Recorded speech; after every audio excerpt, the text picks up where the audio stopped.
ആണല്ലോ, നിങ്ങളൊരു മനുഷ്യന്റെ വീട്ടകങ്ങളിലേക്ക് പ്രവേശിക്കുന്നുണ്ടെങ്കിൽ 3 പ്രാവശ്യം നിങ്ങൾ സലാം പറയണം. നമുക്ക് പ്രാക്ടീസ് ഇല്ലാത്ത ഒരു കാര്യം കൂടി വിശുദ്ധ ഖുർആനിൽ അവിടെ പറയുന്നുണ്ട്. നിങ്ങളോട് തിരിച്ചു പോകുവാനാണ് ആവശ്യപ്പെടുന്നതെങ്കിൽ നിങ്ങൾ വേറൊന്നും പറയരുത്. എന്നോട് ഇപ്പൊ തിരിച്ചു പോവാൻ പറയരുത്.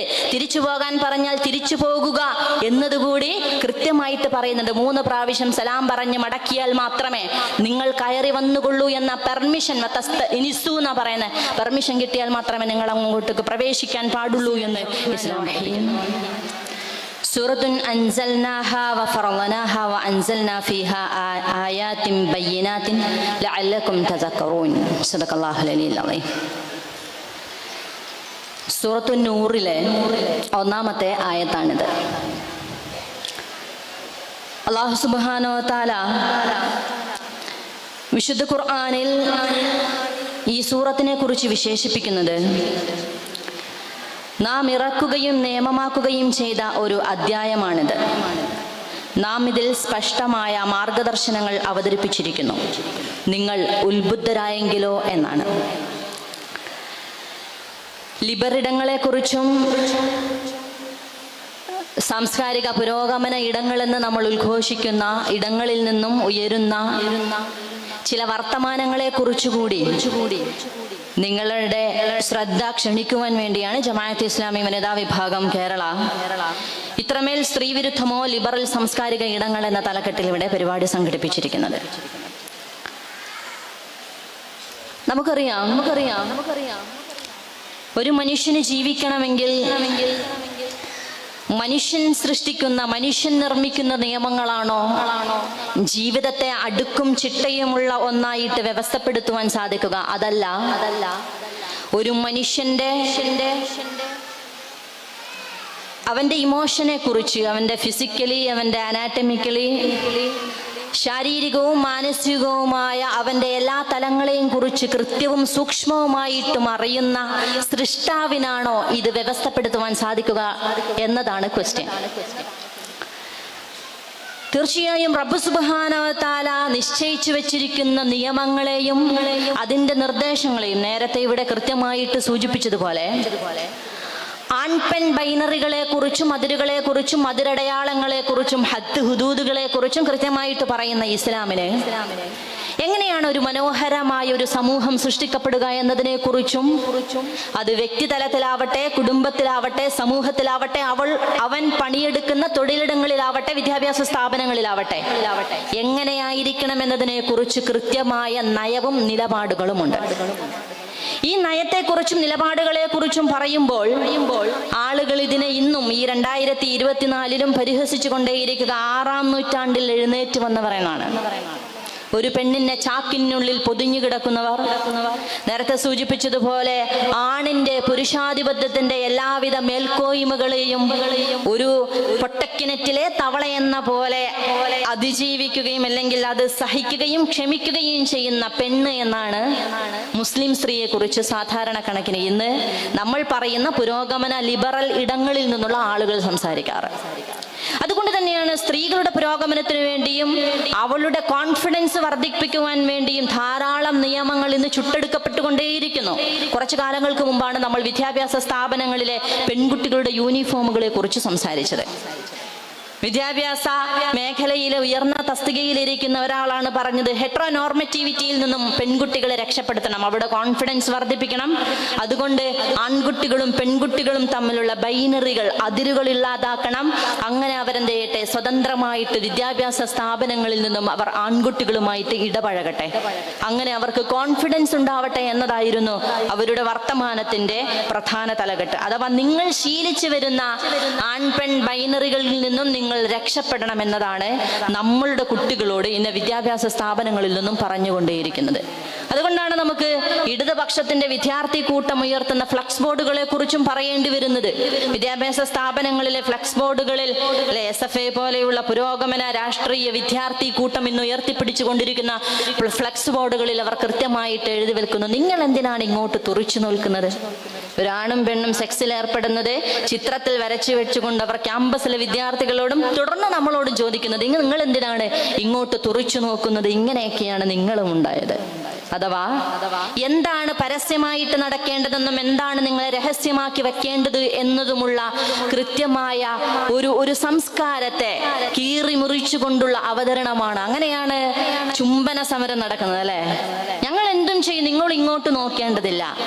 ഞങ്ങളുടെ ഇടത്തിൽ നിന്നും, പൊതുവിടത്തിലായിരുന്നാലും ശരി, ഞങ്ങളുടെ കിടപ്പറയിൽ നിന്നാലും ശരി, ഞങ്ങൾ പലതും ചെയ്യുന്നതിന് നിങ്ങൾ എന്തിനാണ് തുറിച്ചു നോക്കുന്നത്, ഞങ്ങൾക്കല്ല പ്രശ്നം നിങ്ങൾക്കാണ് എന്ന് പറയുന്ന പൊതു ലിബറൽ ഇടങ്ങളിൽ നിന്നാണ് ഇന്ന് നമ്മൾ ഹേമ കമ്മിറ്റിയിലേക്കുള്ള ചർച്ചകൾ നീളുന്നത് എന്നതാണ് നമ്മൾ വിരോധാഭാസമായിട്ട് നമ്മൾ മനസ്സിലാക്കേണ്ടത്. കാരണം നമ്മൾ മനസ്സിലാക്കേണ്ടത് ഒരു കാര്യമുണ്ട് അല്ലെ. പുതുതലമുറ ആരുടെ വസ്ത്രമാണ് അനുകരിക്കുന്നത് എന്ന് ചോദിച്ചാൽ അവർ കാണുന്ന സോഷ്യൽ മീഡിയകളിലെ അല്ലെ, പിന്നെ ഇൻസ്റ്റഗ്രാം ഇൻഫ്ലുവൻസേഴ്സ് ആവാം, അല്ലെങ്കിൽ സിനിമകളിൽ അവർ ആരാധനാ മനോഭാവത്തോടു കൂടി കൊണ്ടു നടക്കുന്ന നടീനടന്മാരുടെ വേഷം, അവരുടെ നടത്തം, അവരുടെ ഇരുത്തം, അവരുടെ ആറ്റിറ്റ്യൂഡിനെ, അവരുടെ സംസാര രീതിയെ ആകെ മൊത്തം കടമെടുത്ത ഒരു തലമുറയിലേക്കാണ് ഇന്ന് വിലാപങ്ങളുമായിട്ട് ഒരു പറ്റം സ്ത്രീകൾ വരുന്നത്. നിങ്ങളൊന്നൊന്ന് ആലോചിച്ച് നോക്കുക. ഇവിടെ ആൺകുട്ടിയുടെ വസ്ത്രം പെൺകുട്ടികൾ ധരിക്കട്ടെ, അവരോടൊപ്പം ഓടട്ടെ, ചാടട്ടെ, അവർക്ക് ഏറ്റവും കൂടുതൽ കോൺഫിഡൻസ് ലഭിക്കുക ഇത്തരം വസ്ത്രധാരണ രീതികളാണ് എന്ന് പറഞ്ഞ അതേ ഇടത്ത് നിന്നുമാണ് നമ്മൾ സിനിമകളിലൂടെയും കണ്ടുവന്നത്. ഒരു സമയത്ത് ഒരു പ്രമുഖമായ ഒരു സിനിമ ഇറങ്ങിയ സമയത്ത് ക്യാമ്പസിൽ കുട്ടികളടക്കം എല്ലാവരും എന്ത് ചെയ്തു, പ്രത്യേകിച്ച് ബോയ്സ് കറുപ്പ് ഷർട്ട് ഇട്ടിട്ടാണ് ഒരു സമയത്ത് ആളുകളൊക്കെ ഇറങ്ങിയത്. ഓണാഘോഷം പൊടിപിടിക്കുന്നു, ആഘോഷങ്ങളിലും കറുപ്പ് ഷർട്ടായിരുന്നു ഹൈജാക്ക്. അപ്പോൾ ആളുകൾ ചോദിച്ചു എന്തിനാണിത് എന്ന് ചോദിച്ചപ്പോൾ അവർ പറഞ്ഞു, കണ്ടില്ലേ, സിനിമകളാണ് ഞങ്ങളെ സ്വാധീനിച്ചത്. പുതിയൊരു ആവേശം എന്ന ഒരു സിനിമ ഇറങ്ങിയ സമയത്ത് ആളുകൾ ഡിസ്കസ് ചെയ്തു, മദ്യത്തെ ഇത്രമാത്രം നോർമലൈസ് ചെയ്ത് കുട്ടികളിലേക്ക് അവതരിപ്പിച്ചാൽ നമ്മുടെ കുട്ടികൾ എങ്ങനെയാണ് മദ്യത്തിനോട് ഒരു അകലം പാലിക്കുക എന്ന് ചോദിച്ചെടുത്തു നിന്നും ക്യാമ്പസുകാരോട് ചോദിച്ചു കൊണ്ടേയിരുന്നു, വൈകിട്ടെന്താ പരിപാടി അല്ലെ. വൈകിട്ടെന്താ പരിപാടി എന്ന് ചോദിച്ചാൽ അതിനൊരേ ഒരു അർത്ഥം മാത്രമേ ഉള്ളൂന്ന് സർവ്വസാധാരണയായി എല്ലാവർക്കും മനസ്സിലാക്കാൻ സാധിച്ചു എന്നതാണ്. കാരണം ഒരു ഡയലോഗിലൂടെ നീ ഇത്ര പഴഞ്ചനാണോ എന്ന് ഒരു മുസ്ലിം പെൺകുട്ടികളോട് ചോദിച്ചാൽ അവളുടെ ഹിജാബും അവളുടെ നിഖാബും അവളുടെ പർദ്ദയും അവളുടെ വേഷവും അവൾ വിട്ടുനിൽക്കുന്ന എല്ലാ ആഘോഷ പരിപാടികളിലേക്കും നീളുന്ന ഒരു ക്വസ്റ്റ്യൻ ആണെന്ന് പെൺകുട്ടികൾക്ക് മനസ്സിലാക്കപ്പെട്ടു എന്നതാണ് അർത്ഥം. എന്ന് പറഞ്ഞാൽ ഇന്ന് നോർമലൈസ് ചെയ്യപ്പെട്ട സംസ്കാരങ്ങളിലൂടെയാണ് നമ്മളുടെ പുതുതലമുറ പ്രവേശിച്ചു കൊണ്ടേയിരിക്കുന്നത്. നമ്മളെ തന്നെ പലതും സ്വാധീനിച്ചു കൊണ്ടിരിക്കുന്നു എന്നർത്ഥം. നമ്മുടെ ആഘോഷങ്ങളെ പലപ്പോഴും അത് സ്വാധീനിക്കുന്നുണ്ട്. ഇന്ന് നമ്മുടെ വിവാഹാഘോഷ രാത്രി നടക്കുന്ന കലാപരിപാടികൾ ഏതൊന്നിന് മോഡലായിട്ടാണ് നിങ്ങൾ സ്വീകരിക്കുന്നത് എന്ന് ചോദിച്ചാൽ തീർത്തും ഉത്തരം കൃത്യമാണ്. ആരിൽ നിന്നും എവിടെ നിന്നാണ് നമ്മൾ ഇതൊക്കെയും മാതൃകയായിട്ട് സ്വീകരിക്കുന്നത് എന്ന് ചോദിച്ചാൽ നമുക്ക് നമ്മളുടെ മുമ്പിൽ കൃത്യമായിട്ട് ഉത്തരമുണ്ട്. അത് നേരത്തെ ഇവിടെ സൂചിപ്പിച്ചതുപോലെ ഞങ്ങൾ ഇവിടെ സുരക്ഷിതരല്ല എന്ന് പറയുന്ന ഹേമ കമ്മിറ്റി പുറത്തുവിട്ട ഒരു റിപ്പോർട്ടിന്റെ അടിസ്ഥാനത്തിലാണത്. നിങ്ങൾക്കറിയാം ഹേമ കമ്മിറ്റി റിപ്പോർട്ട് എന്തായിരുന്നു എന്ന് കൃത്യമായിട്ട് പരിശോധിച്ചാൽ നമുക്ക് മനസ്സിലാക്കാൻ സാധിക്കും. മുൻ റിട്ടയർഡ് IAS ഓഫീസറായ വത്സലകുമാരി, അതിന്റെ ഹെഡായിട്ടുണ്ടായിരുന്നത് ജസ്റ്റിസ് ഹേമ അധ്യക്ഷയായിട്ടുള്ള ഒരു കമ്മിറ്റി. അതിലംഗമായിരുന്നു ശാരദ എന്ന് പറയുന്ന 1950കളിലെ സിനിമാ മേഖലകളിൽ ഉണ്ടായിരുന്ന എല്ലാ ജനറേഷന്റെ കൂടിയും സിനിമയിൽ ജീവിതം നടത്തിയ എല്ലാ പൾസും അറിയുന്ന, സിനിമയുടെ എല്ലാ പൾസും അറിയുന്ന ശാരദ അടക്കമുള്ള ഒരു കമ്മിറ്റിയാണ് ഇന്ന് സ്ത്രീകൾക്കെതിരെയുള്ള സെക്ഷൽ അബ്യൂസ്, അവർക്കെതിരെയുള്ള ഹറാസ്മെന്റുകൾ ധാരാളമായിട്ട് നടന്നുകൊണ്ടേയിരിക്കുന്നു. അതുകൊണ്ട് ഇതിനൊരു പരിഹാരം വേണമെന്ന് വിലപിച്ചുകൊണ്ടേയിരിക്കുന്നു. ഞാൻ പറയുന്നത് അത് ഒരു കണക്കിന് പോസിറ്റീവാണ്. കാരണം ഞങ്ങൾ നിങ്ങൾക്ക് മുമ്പിൽ ആടുന്നതൊന്നുമല്ല ഞങ്ങൾ യഥാർത്ഥത്തിൽ അനുഭവിക്കുന്നത് എന്നതാണ് അവർ പറഞ്ഞുകൊണ്ടേയിരിക്കുന്നത്. നിങ്ങൾക്ക് മുമ്പിൽ പുരോഗമന ഡയലോഗുകൾ പറയുന്നവരൊക്കെയും ഞങ്ങളുടെ വാതിലുകൾ ശക്തമായിട്ട് മുട്ടുമ്പോൾ ഞങ്ങൾ വിറച്ചു പോകുന്നുണ്ട് എന്നതാണ് അതിന്റെ അർത്ഥം. പക്ഷെ ആരെങ്കിലും ഇതൊന്ന് പറയണമല്ലോ. നമുക്കറിയാം സിനിമാ മേഖല എന്ന് പറയുമ്പോൾ നേരത്തെ ഇവിടെ ബഹുമാനിയായ ഉദ്ഘാടക സൂചിപ്പിച്ചതുപോലെ വലിയൊരു കല, അധിനിവേശത്തെ കുറിച്ച്, സവർണന്റെയും കീഴാളന്റെയും ജീവിതത്തെക്കുറിച്ച്, കൃത്യമായ അധിനിവേശത്തെക്കുറിച്ചൊക്കെ വർത്തമാനം പറയാൻ സാധ്യതയുള്ള ഒരു മേഖലയാണ്, ഒരു കലയെയാണ് സ്ത്രീകളുടെ ശരീരത്തെ മാത്രം ഫോക്കസ് ചെയ്തുകൊണ്ട് ഇത്രകാലവും കൊണ്ടാടിയത് എന്നതിന്റെ പരിണിതി ഫലമാണ് നമ്മൾ ഇന്ന് അനുഭവിച്ചുകൊണ്ടേയിരിക്കുന്നത്. അതുകൊണ്ടാണ് ശാരദ ആ കമ്മിറ്റി റിപ്പോർട്ടിൽ കൃത്യമായിട്ട് പറയുന്നത് 2 കാര്യങ്ങൾ ഞങ്ങൾ നിങ്ങളുമായിട്ട് പങ്കുവെക്കുവാൻ ആഗ്രഹിക്കുന്നു. അതിൽ പ്രധാനപ്പെട്ടത് മുമ്പത്തെ പോലെ സ്ത്രീകളുടെ വേഷം എന്നത് ഇന്ന് മാറിയിരിക്കുന്നു. കാരണം വെസ്റ്റേൺ കൾച്ചർ ധാരാളമായിട്ട് നമ്മൾ കടമെടുത്തിരിക്കുന്നു. രണ്ടാമത് അവർ പറഞ്ഞത് ആണും പെണ്ണും തമ്മിലുള്ള മിംഗ്ലിങ് ഇന്ന് ധാരാളമായിട്ട് നടക്കുന്നുണ്ട്. മുമ്പത്തെ പോലെയല്ല, അതിരും അടയാളങ്ങളും മറ്റേ മാഞ്ഞൊലിച്ചു പോയിട്ടുണ്ട് എന്ന് പറയുന്നതിന്റെ അർത്ഥം നമുക്ക് മനസ്സിലാക്കാൻ സാധിക്കും. ആണും പെണ്ണും തമ്മിൽ ഒരുമിച്ചൊരു ബെഞ്ചിലിരുന്നാൽ എന്താ ആകാശം ഇടിഞ്ഞു വീഴുമോ എന്നതാണ് ഫറൂഖ് കോളേജിലെ ഒരു സമയത്ത് ഉയർന്ന വലിയൊരു മുദ്രാവാക്യം. എന്ന് പറഞ്ഞാല് ആണും പെണ്ണും ഒരുമിച്ചിരുന്നാൽ എന്താ പ്രശ്നം? ആണും പെണ്ണും ഒരുമിച്ച് യാത്ര ചെയ്താൽ എന്താ പ്രശ്നം? ആണും പെണ്ണും ഒരുമിച്ച് സഞ്ചരിക്കുകയും ഒരുമിച്ച് യാത്ര പോവുകയും ഒരുമിച്ച് ഇരിക്കുകയും ചെയ്താൽ നിങ്ങൾക്ക് എന്താണ് പ്രശ്നം? യഥാർത്ഥത്തിൽ നിങ്ങളുടെ കണ്ണിനാണ് പ്രശ്നം, ഞങ്ങൾക്കല്ല എന്ന് പറഞ്ഞിടത്തു നിന്നുമാണ് ഇന്ന് കാണുന്നത് രാവിലത്തെ നമ്മൾ കണ്ട നടന്റെ മുഖമല്ല, രാത്രിയിൽ ഞങ്ങൾ കിടന്നുറങ്ങുമ്പോൾ വാതിൽ പൊളിയുമാറ് ശക്തിയിൽ ഞങ്ങളെ എന്ത് ചെയ്യുന്നു? വിളിക്കുന്നു. നിങ്ങളൊന്ന് ആലോചിച്ച് നോക്കി, എത്രമാത്രം ദയനീയമായ ഒരു അവസ്ഥയാണത്. അതുകൊണ്ടാണ് അവർ പറയുന്നത് ഞങ്ങൾ അച്ഛനെ പോലെ കണ്ടിരുന്ന പോലെ, ഞങ്ങളൊരു ജ്യേഷ്ഠ സഹോദരനെ പോലെ കണ്ടിരുന്ന. വിശുദ്ധ ഖുർആനിൽ അല്ലാഹു സുബ്ഹാനഹു വ തആല പറയുന്ന ഒരു വർത്തമാനമുണ്ട്. അല്ലാഹു സുബ്ഹാനഹു വ തആല ഒരു ദത്തെടുത്ത മകനെ കുറിച്ച് പറയുമ്പോൾ കൃത്യമായിട്ട് വിശദീകരിക്കുന്നുണ്ട്. നിങ്ങൾ ഒരിക്കലും അവനെ നിങ്ങളുടെ പേരിനോട് ചേർത്ത് വിളിക്കരുത്, അതുപോലെയല്ല അല്ലെ. ദത്തുപുത്രനാണ്, അതുകൊണ്ട് അവന്റെ പിതാവിലേക്ക് വേണം നിങ്ങൾ ചേർത്ത് വിളിക്കാൻ എന്ന് പറഞ്ഞാൽ ഒരിക്കലും അത് പോലെയല്ല. പുത്രനെയുള്ളൂ, പുത്രനെ പോലെയില്ല. അവിടെയാണ് നമ്മളൊന്ന് ആലോചിക്കേണ്ടത്. എന്താണ് ഇസ്ലാമിന്റെ സംസ്കാരം നമ്മളെ പഠിപ്പിക്കുന്നത്? ഭർത്താവിന്റെ സഹോദരന്റെ കൂടെ, അനിയന്റെ കൂടെയാണ് ഞാൻ ബൈക്കിൽ യാത്ര ചെയ്യുന്നതെങ്കിൽ അതിനെന്താ എന്റെ അനിയനെ പോലെയല്ലേ? കസിൻ ബ്രദറിനെ പോലെ, അവൻ എന്റെ ബ്രദറിനെ പോലെയാണ്. കസിനാണ് പക്ഷെ ബ്രദറിനെ പോലെയാണ്. അവൻ എന്റെ ബെസ്റ്റ് ഫ്രണ്ടാണ്, അവൻ എന്റെ ആത്മാത്ര സുഹൃത്താണ്, അതെന്റെ ബെസ്റ്റിയാണ്. എന്റെ പെൺ സുഹൃത്തിനേക്കാളും അധികം എന്റെ ഹൃദയം അറിയുന്നവനെ പോലെയാണവൻ എന്ന് പറയുന്ന പദങ്ങളിലേക്ക് പലതും പോലെ പോലെ എന്ന് കണക്ട് ചെയ്തത് എപ്പോഴാണ് എന്ന് നമ്മൾ ആലോചിക്കേണ്ടതാണ്. അതുകൊണ്ടാണ് റബ്ബ് സുബ്ഹാനഹു വ തആല പറയുന്നത്, വിശുദ്ധ ഖുർആനിൽ പറയുന്നത് നമുക്ക് കാണുവാൻ സാധിക്കും. തീർച്ചയായിട്ടും ഒരു മനുഷ്യന്റെ ഹൃദയത്തിലും നാം എന്ത് ചെയ്തിട്ടില്ല? ഉള്ളിലും രണ്ട് ഹൃദയങ്ങളെ, കൽബൈനെ, രണ്ട് ഹൃദയത്തെ നാം കൊടുത്തിട്ടില്ല, ഒന്ന് മാത്രമേ ഉള്ളൂ. കാരണം അവിടെ എന്താണ് പ്രവർത്തിക്കുന്നത് എന്നതിനെ കുറിച്ച് സൂക്ഷ്മമായിട്ട് അറിയുന്നവനാണ് റബ്ബ് എന്നത് വിശുദ്ധ ഖുർആനിൽ അല്ലാഹു സുബ്ഹാനഹു വ തആല പറയുന്നുണ്ട്. അതുകൊണ്ടാണ് ആണിനെ കുറിച്ച് പെണ്ണിനെ കുറിച്ച് പറയുമ്പോൾ, അവരുടെ സംസാരത്തെ കുറിച്ചും വേഷവിധാനത്തെ കുറിച്ചും പറയുമ്പോൾ ഇവിടെ നമ്മൾ മനസ്സിലാക്കേണ്ടുന്ന ഒരു കാര്യമുണ്ട്.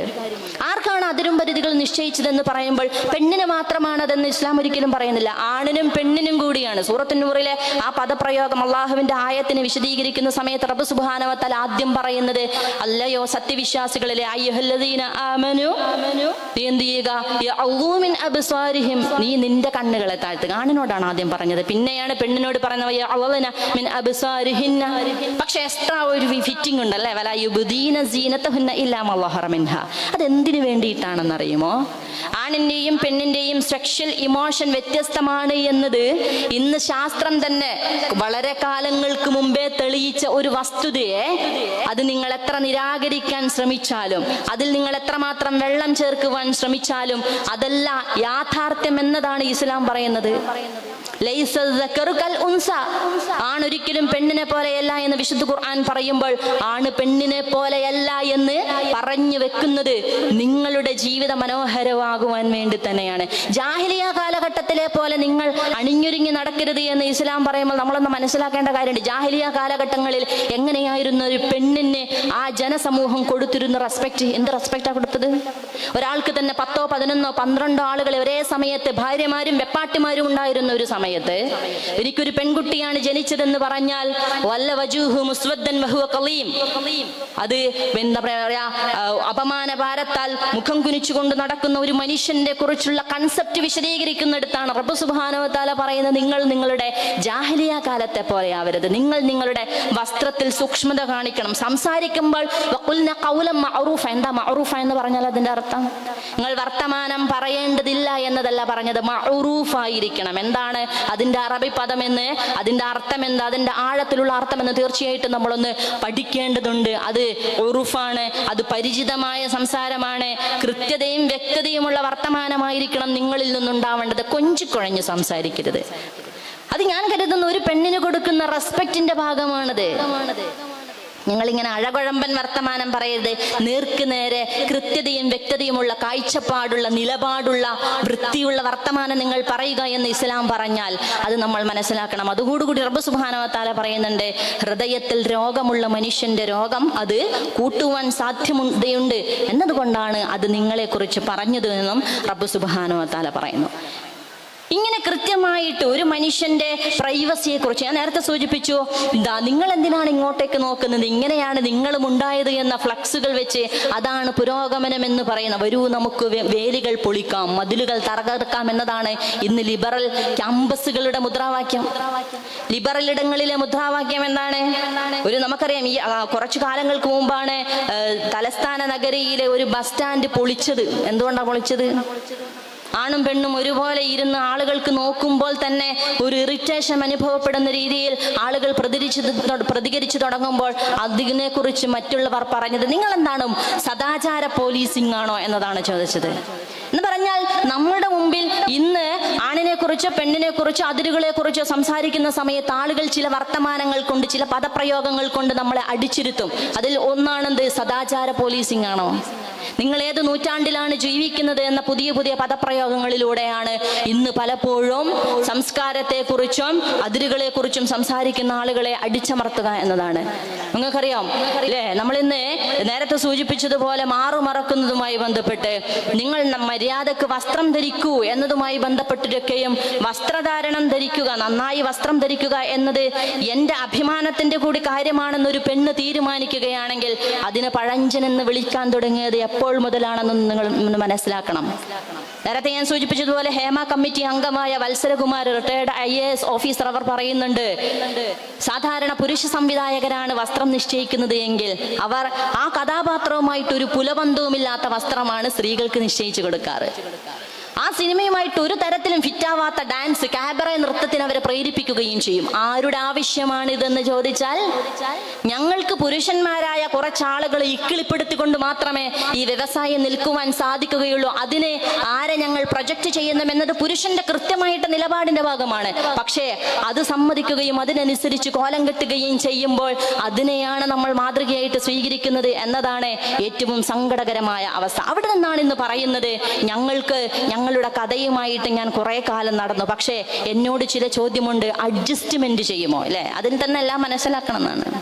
ചില അഡ്ജസ്റ്റ്മെന്റിന് നിങ്ങൾ തയ്യാറാണോ എന്ന് ചോദിച്ചാൽ അതെന്താണ് അർത്ഥമാക്കുന്നത് എന്ന് മനസ്സിലാക്കണം എന്നതാണ് ഇന്ന് നമ്മൾ കണ്ടുകൊണ്ടിരിക്കുന്ന വർത്തമാനം. അപ്പോൾ കൺസെന്റിനെ കുറിച്ച് നേരത്തെ സൂചിപ്പിച്ചു, ഇവിടെ ആരോ സൂചിപ്പിച്ചു കൺസെന്റിനെ കുറിച്ച്. നിങ്ങളൊന്ന് ആലോചിച്ച് നോക്കുക. വിവാഹപ്രായം, പെൺകുട്ടികളുടെ വിവാഹപ്രായം ഉയർത്തുന്നതുമായി ബന്ധപ്പെട്ട് സംസാരിക്കുന്ന സമയത്ത് ആളുകൾ പറഞ്ഞൊരു കാര്യമുണ്ട്, 21 ആക്കണം. കാരണം പെൺകുട്ടികളുടെ വിവാഹപ്രായം 21 ആക്കണം. കാരണം എന്താ? അവളുടെ പഠനം, തൊഴിൽ എന്നത് എന്താണ് വളരെ പ്രധാനപ്പെട്ടതാണ്. അതുകൊണ്ട് 21 വയസ്സിലേക്ക് ആക്കണം എന്നതായിരുന്നു ചർച്ച. എന്നാൽ ഇന്ത്യൻ വിവാഹ നിയമത്തിനെ കുറിച്ച് ചർച്ച ചെയ്യുന്ന നമ്മൾ കൺസെന്റിനെ കുറിച്ചൊന്ന് കൂടി ചർച്ച ചെയ്യണം. കൺസെന്റ് എന്ന് പറയുന്നത് 21 വയസ്സിന് മുമ്പേ ഒരാണിനും പെണ്ണിനും ഒരുമിച്ച് ലൈംഗികതയിൽ ഏർപ്പെടുവാൻ, സെക്സിൽ ഏർപ്പെടുവാൻ താല്പര്യമുണ്ടെങ്കിൽ സമ്മതം മാത്രം മതിയാവും എന്നതാണ് വിഷയം. സമ്മതം മതി. ഓക്കെയാണോ? ഓക്കെ. ഇന്ന് ഇവിടെ ഉയർന്നു വരുന്ന പല കേസുകളിലും പലരും വാദിക്കുന്ന ചില പദപ്രയോഗങ്ങളുണ്ട്. അവർ ഒരു സമയത്ത് കൺസെന്റോട് കൂടിയാണ് സെക്സിൽ ഏർപ്പെട്ടത്, പക്ഷെ പിന്നീട് എന്ത് ചെയ്യുന്നു? പെണ്ണ് വിളിച്ചു പറയുന്നു എന്നെ പീഡിപ്പിച്ചു എന്ന്. അപ്പോൾ എന്താണ് കൺസെന്റ്? നമ്മുടെ നിയമത്തിൽ തന്നെ ആളുകൾ വാദിച്ചു കൊണ്ടേയിരിക്കുന്ന ഒരു കാര്യമാണ്, കൺസെന്റോട് കൂടി സെക്സിൽ ഏർപ്പെടുവാൻ വേണ്ടി പെർമിഷൻ കൊടുക്കണം, പക്ഷെ വിവാഹം എന്തു മതി? 21 വയസ്സിൽ മതി. അപ്പൊ വ്യഭിചാരത്തിന് നിങ്ങൾ എന്ത് ചെയ്യണം? സപ്പോർട്ട് കൊടുക്കണം. അത് 21 വയസ്സിന് മുമ്പേ ആവാം. വിവാഹത്തിനെ കുറിച്ചും അതിന്റെ വലിയെക്കുറിച്ചും പിതാവ് തന്റെ മകളെ ഉത്തരവാദിത്വ ബോധത്തോടുകൂടി വേറൊരു മനുഷ്യനെ ഏൽപ്പിച്ചു കൊടുക്കുന്നതിനെ നിങ്ങളുടെ അടിമയാണല്ലേ പെണ്ണെന്ന് ചോദിക്കുന്ന അതേ കൂട്ടർ തന്നെ നമുക്ക് കുറച്ചു കാലം ഒന്ന് നോക്കിയാൽ, ഒരു 2-3 മാസക്കാലം, എന്നിട്ട് കെമിസ്ട്രി ഒക്കുകയാണെങ്കിൽ മുന്നോട്ട് പോവാം എന്ന് പറഞ്ഞ് 3-4 മാസത്തിലേക്കോ 5-6 മാസത്തിലേക്കോ ജീവിതം തുടങ്ങുന്നതിനെ നമ്മൾ മനോഹരമായ പേരിട്ട് വിളിക്കുന്നു ലിവിങ് ടുഗദർ എന്ന്. അപ്പോൾ കൺസെന്റിനെ കുറിച്ച് നമ്മളൊന്ന് ആലോചിച്ച് നോക്കുക. കൺസെന്റിനെ കുറിച്ച് ഇന്ന് US നടക്കുന്ന ചില പഠനങ്ങൾ സൂചിപ്പിക്കുന്നുണ്ട്. കൺസെന്റിനെ കുറിച്ച് അവിടെ ഇപ്പോൾ പോസിറ്റീവ് കൺസെന്റിനെ കുറിച്ചാണ് എത്ര ചർച്ച. എന്താണ് പോസിറ്റീവ് കൺസെന്റ്?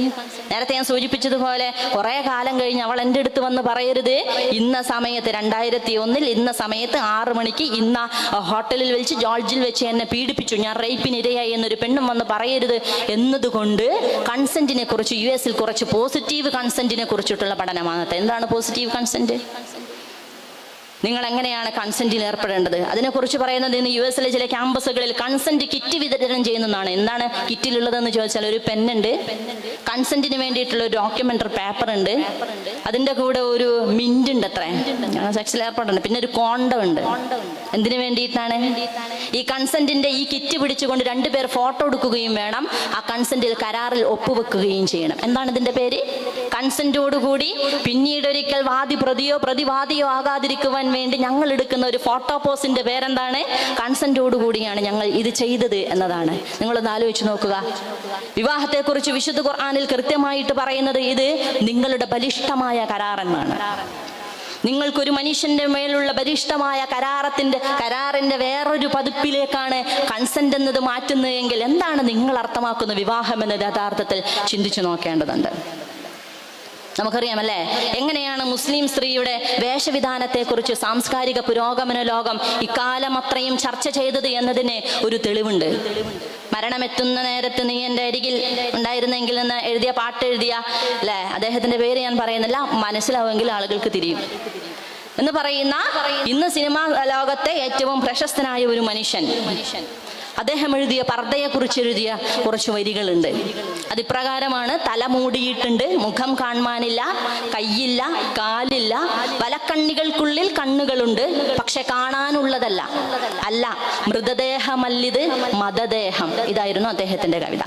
പവിത്രൻ ദീകുനിയുടെ പർദ്ദ എന്ന കവിത വേറേണ്ടത് നിങ്ങളൊന്ന് സെർച്ച് ചെയ്ത് നോക്കാം. ആഫ്രിക്കൻ മരുഭൂമിയാണിത്, ഖനിക്കുള്ളിൽ കുടുങ്ങിപ്പോയ സ്വപ്നങ്ങൾ തടവറയിലായ എന്നതൊക്കെ പറഞ്ഞിട്ടാണ് അദ്ദേഹത്തിന്റെ വിലാപം.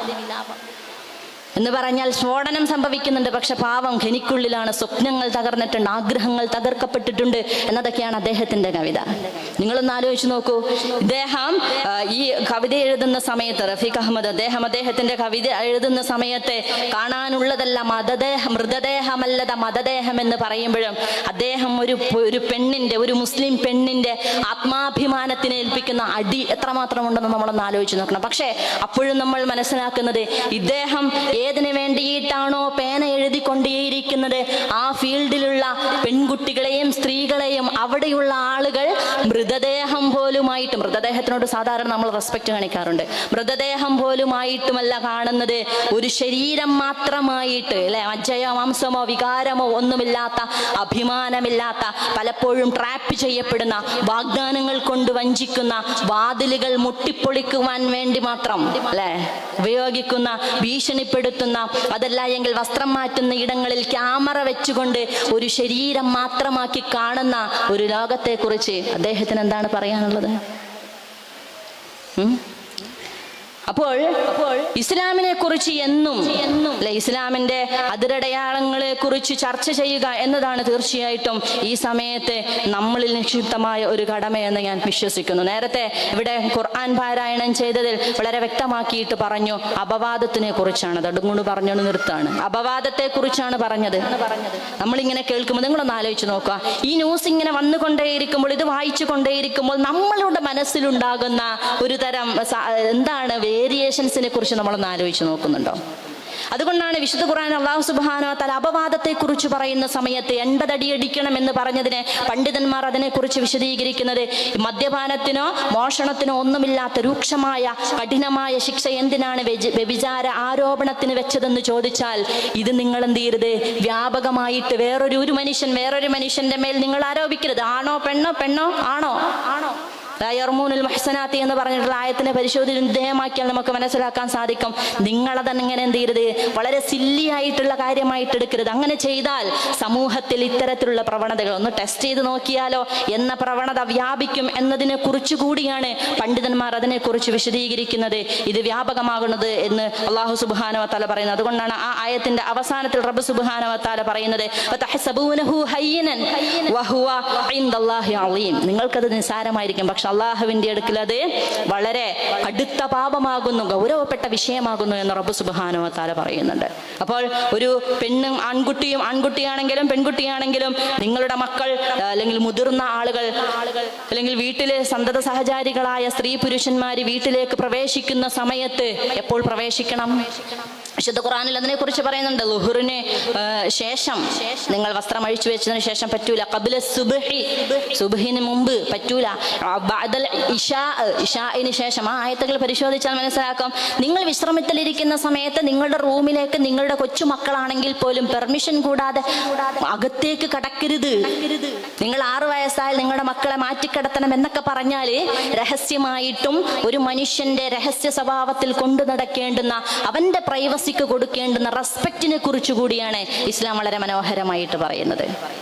നേരത്തെ അപവാദത്തിനെ കുറിച്ച് പറഞ്ഞതുപോലെ തന്നെ നിങ്ങൾ കിടപ്പറയിലേക്ക് പ്രവേശിക്കണം. അതുകൊണ്ടാണല്ലോ നിങ്ങളൊരു മനുഷ്യന്റെ വീട്ടകങ്ങളിലേക്ക് പ്രവേശിക്കുന്നുണ്ടെങ്കിൽ 3 പ്രാവശ്യം നിങ്ങൾ സലാം പറയണം. നമുക്ക് പ്രാക്ടീസ് ഇല്ലാത്ത ഒരു കാര്യം കൂടി വിശുദ്ധ ഖുർആനിൽ അവിടെ പറയുന്നുണ്ട്. നിങ്ങളോട് തിരിച്ചു പോകുവാനാണ് ആവശ്യപ്പെടുന്നതെങ്കിൽ നിങ്ങൾ വേറൊന്നും പറയരുത്, എന്നോട് ഇപ്പൊ തിരിച്ചു പോവാൻ പറയരുത്.